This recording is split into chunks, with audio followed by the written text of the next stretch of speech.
BNP পন্থী একজন একজন সাবেক, বেশি স্পেসিফাই করলে আবার চিনা ফেলবেন, আমি এটা বলতে চাই না, তরুণ একজন খেলোয়াড়, কি খেলোয়াড় সেটাও বললাম না, তিনি বিএনপির সামনে অনেকেই মনে করছেন যে তিনি নিজেও বলে বেড়ান যে তিনি ক্রীড়ামন্ত্রী হবেন, এবং এখন পর্যন্ত মাঠে যে অবস্থান তার, সে ক্রীড়ামন্ত্রী না হইলে মানে বিএনপি যদি ক্ষমতায় আসে, এটা হওয়ার চান্স আছে।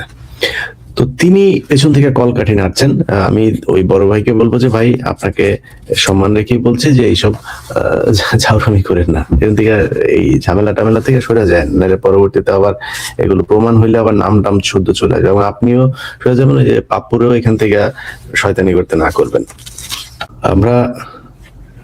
এমন একটা দেশে বাস করি, এই দেশে আপনি যদি সৎ থাকতে চান, আপনি যদি আসলেই ভালো কিছু করতে চান, এই সিস্টেমটা